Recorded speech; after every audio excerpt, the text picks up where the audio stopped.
Here we look at another example of building an amortization schedule in 13.4. You can see that this table is completely blank, so we have got to do all of the necessary work this time to fill it in. So we're going to talk about Gary wanting to borrow $93,000 at 8.5% over 30 years. So remember, the first thing you have to do to create an amortization schedule is in payment 0, just across the way, list your principal of balance. So $93,000 is what Gary's borrowing. So these other boxes along row 0 are left blank. Now, we need down this column to come up with our total payment, which uses the R formula that we learned. So let's do that. So R equals 93,000 times 0.085 divided by 12 over 1 minus 12 divided by 12.085, and this is to the 360 because remember it's to the 12t. If you're putting this in your calculator, hold the numerator in its own parentheses, hold the denominator. The answer is 7.15 and 9 cents. So down this column, all of these are 7.15 and 9 cents. Then we're going to do star for the rest of row 1, right? So we want the interest from this payment. So remember how to do that. It's I equals PRT. So it's 93,000 times 0.085 times 1/12 because it's only over 1 month. We get an answer of $658.75. So that's what goes here, $658.75.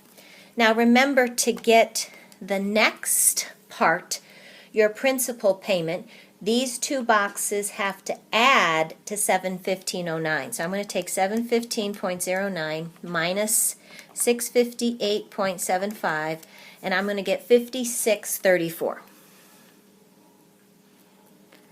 So that's how much of that first payment goes to principal. To find the remaining balance of principal, you take 93,000 minus the little portion of principal that came out of payment 1. So we take 93,000 minus 56.34, and we get 92,943.66.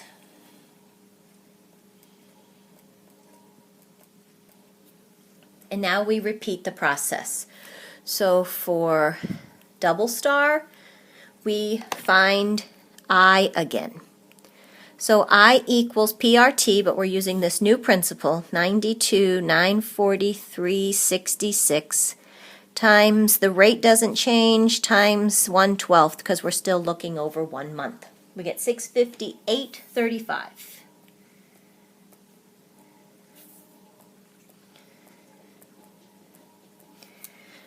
As you build the table, your interest should always decrease and your principal should always increase. To find this box, we're again going to subtract these numbers, and we get 56.74. To find this box, we're going to subtract these numbers and get 92,886.92. To find the final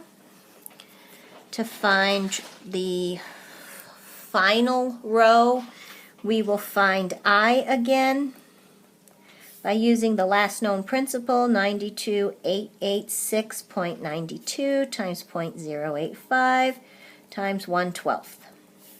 Again, this computed is 657.95.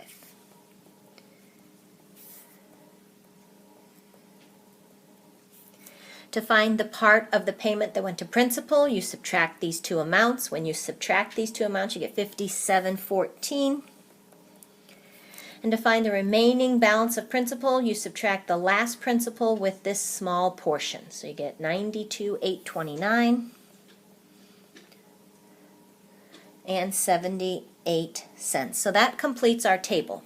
Now, there are questions below to answer from the table. So the first question is, what is the monthly payment? Well, the monthly payment is the $715.09.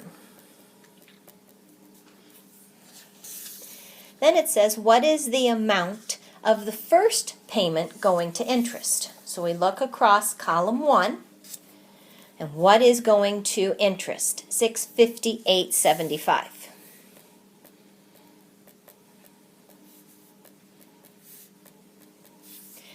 Part C says, what is the amount of the second payment going to principal? So we look at our row for payment 2, and what's going to principal? $56.74.